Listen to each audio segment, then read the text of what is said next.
मोदी काल के इतिहास में ऐसा पहली बार हुआ कि ईडी रेड मारने वाली थी और किसी नेता ने पहले ही भविष्यवाणी कर दी।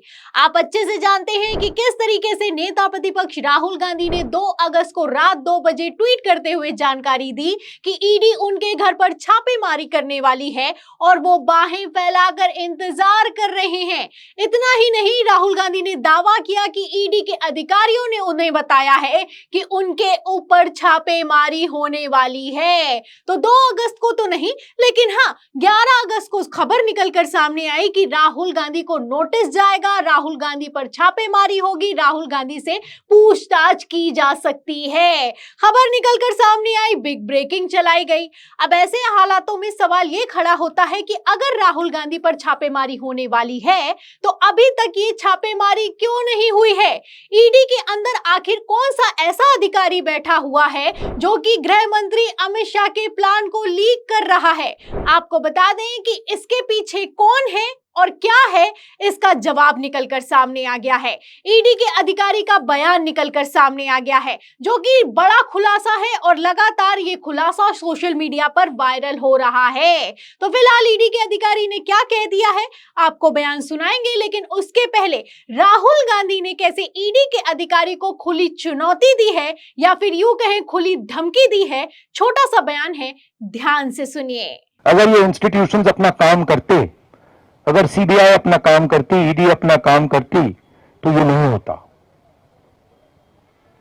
तो उनको ये भी सोचना चाहिए, ये जो सब कर रहे हैं, कि किसी ना किसी दिन बीजेपी की सरकार बदलेगी और फिर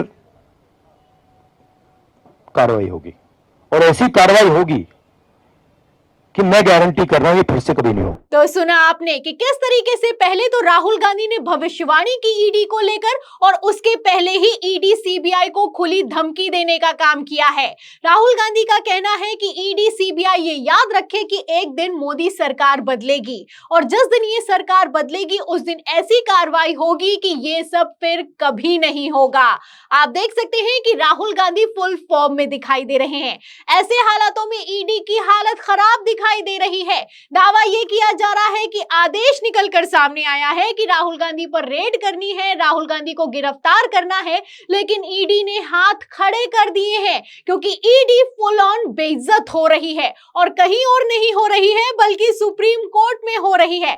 आप अच्छे से जानते हैं कि किस तरीके से आम आदमी पार्टी सांसद संजय सिंह को गिरफ्तार किया गया। जब संजय सिंह की जमानत के लिए याचिका लगाई गई तो ईडी ने कोर्ट में खड़े होकर कह दिया कि उनके को ना ही कोई पैसा मिला है और ना ही पिछले 6 महीने से कोई सबूत बरामद कर पाई है। उसके बाद ईडी को सुप्रीम कोर्ट ने कितना बेइज्जत किया और संजय सिंह को जमानत दे दी गई, आप जानते हैं। और इसी के साथ हेमंत सोरेन का मामला भी कुछ ऐसा ही है। ईडी ने विरोध किया, हाई कोर्ट ने जब हेमंत सोरेन को जमानत दे दी तो ईडी ने सुप्रीम कोर्ट में जाकर इस पर याचिका लगाई, विरोध किया, लेकिन सुप्रीम कोर्ट ने एक ना सुनी। हेमंत सोरेन झारखंड के मुख्यमंत्री को भी एक ही झटके में जमानत दे दी गई। और इसी के साथ सीएम केजरीवाल का मामला तो किसी से छुपा हुआ नहीं है। इसको लेकर तो ईडी ने सुप्रीम कोर्ट में खड़े होकर कहा कि अगर इस तरीके से चुनाव प्रचार के लिए नेता को जमानत दे दी जाएगी तो कोई कभी गिरफ्तारी नहीं होगा, क्योंकि भारत में तो साल भर चुनाव चलते हैं। इस पर भी सुप्रीम कोर्ट ने ईडी के अधिकारी को बेइज्जत किया, ईडी के वकील को बेइज्जत किया और चुनाव प्रचार के लिए सीएम अरविंद केजरीवाल को 2024 लोकसभा चुनाव में जमानत दे दी गई। और सबसे लेटेस्ट मामला तो आप जानते ही हैं कि मनीष सिसोदिया को रिहाई दी गई, जमानत दी गई और इस जमानत के साथ ही ईडी को बेइज्जत किया गया, लताड़ लगाई गई, फटकार लगाई गई। कोर्ट ने साफ साफ कह दिया कि आप लोग इस तरीके से सांप सीढ़ी का खेल नहीं खेल सकते हैं, इस तरीके से लोगों को गिरफ्तार नहीं कर सकते हैं, नियम कायदे कानून की धज्जियां नहीं उड़ा सकते हैं। उनका मौलिक अधिकार है कि उनको जमानत दी जाए। और जिस तरीके से आप लोग ट्रायल चला रहे हैं इसमें तो ऐसा लग रहा है कि आपका ट्रायल तो कभी खत्म ही नहीं होगा। मनीष सिसोदिया को भी 17 महीने बाद जमानत मिल चुकी है। अब ऐसे में आप अंदाजा लगा सकते हैं कि कितना ईडी बेइज्जत हो रही है, सुप्रीम कोर्ट में हो रही है, धज्जियां उड़ाई जा रही हैं, सोशल मीडिया पर मजाक बनाया जा रहा है। ऐसे हालातों में ईडी के अधिकारियों ने हाथ खड़े कर दिए हैं। आपको बता दें तैयारी तो थी कि राहुल गांधी पर 4 तारीख या फिर 5 तारीख को रेड की जाए, लेकिन राहुल गांधी ने पहले ही इस बात को लीक कर दिया। दावा यह किया गया कि ईडी के अधिकारी ने ही उनको बताया है कि उन पर रेड होने वाली है। प्लान तो था कि राहुल गांधी पर भी रेड की जाएगी, लेकिन ईडी के अधिकारियों ने हाथ खड़े कर दिए हैं।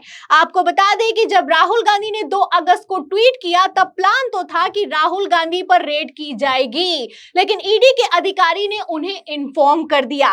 तब इन्फॉर्म कर दिया गया था और अब ईडी के अधिकारी का बयान निकलकर सामने आया है। और ईडी के अधिकारी का जो बयान निकलकर सामने आया है ये लगातार सोशल मीडिया पर वायरल हो रहा है और किस तरीके से मोदी शाह के प्लान को एक्सपोज करता हुआ नजर आ रहा है, सुनिएगा।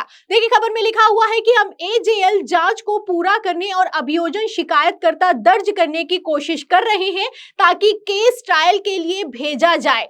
राहुल गांधी समेत इससे जुड़े सभी लोगों को जल्दी बुलाया जा सकता है। हालांकि अब तक ये साफ नहीं हुआ है कि केंद्रीय जांच एजेंसी कांग्रेस की पूर्व राष्ट्रीय अध्यक्ष सोनिया गांधी को भी तलब करने पर विचार कर रही है या फिर कि नहीं कर रही है। अब इससे आप अंदाजा लगा सकते हैं, ईडी के अधिकारी बाकायदा बयान देते हुए नजर आ रहे हैं। लगातार खबरें चलाई जा रही हैं। पहले तो राहुल गांधी ने कहा कि उनको फोन किया गया है और अब आप देख सकते हैं कि ईडी के अधिकारी का बयान सोशल मीडिया पर वायरल हो रहा है। ऐसे में क्या खेल चल रहा है ये अपने आप में एक्सपोज होता हुआ नजर आ रहा है। राहुल गांधी की लोकप्रियता लगातार बढ़ती जा रही है और इसी लोकप्रियता से भारतीय जनता पार्टी बौखला रही है। आप अच्छे से जानते हैं कि जो 13 सीटों पर उपचुनाव हुए उसमें भारतीय जनता पार्टी की हालत खराब हो गई। ऐसे में जो विधानसभा चुनाव होने वाले हैं उन राज्यों में भी बीजेपी की हालत खराब दिखाई दे रही है। हरियाणा और झारखंड जैसे, महाराष्ट्र जैसे राज्यों में राहुल गांधी की लोकप्रियता प्रधानमंत्री नरेंद्र मोदी के आगे निकल चुकी है। आप सर्वे भी देख सकते हैं, महाराष्ट्र में आप देख सकते हैं कि राहुल गांधी की लोकप्रियता मोदी से ज्यादा है। वहीं हरियाणा का भी यही हाल दिखाई दे रहा है। महाराष्ट्र को लेकर आप जानते हैं कि भारतीय जनता पार्टी का हाल लोकसभा चुनाव में कितना खराब हुआ। 2014 और 2019 में 41 सीटें जीतने वाली भारतीय जनता पार्टी 2024 में 18 सीटों पर सिमट गई। अब वही कुछ विधानसभा चुनावों में भी होता हुआ नजर आ रहा है। महाराष्ट्र भारतीय जनता पार्टी के लिए नाक का सवाल है। आप अच्छे से जानते हैं कि किस तरीके से तोड़ फोड़ कर अपनी सरकार बनाई है।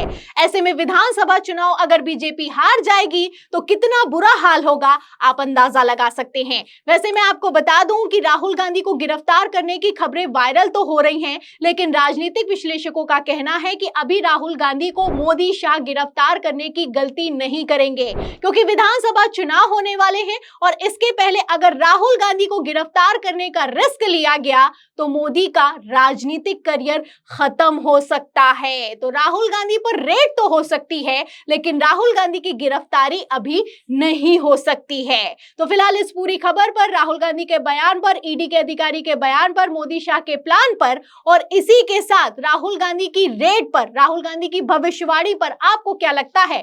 क्या राहुल गांधी को डराने की कोशिश की जा रही है? और ये सब डराने से क्या राहुल गांधी डरने वाले हैं? इस सवाल के जवाब में आपकी जो भी राय है हमें कमेंट बॉक्स में जरूर लिखें। वीडियो को ज्यादा से ज्यादा शेयर करें, हमारे चैनल को लाइक करें, सब्सक्राइब करें, ज्वाइन करें। फिर मिलती हूं अगली खबर के साथ, तब तक के लिए धन्यवाद।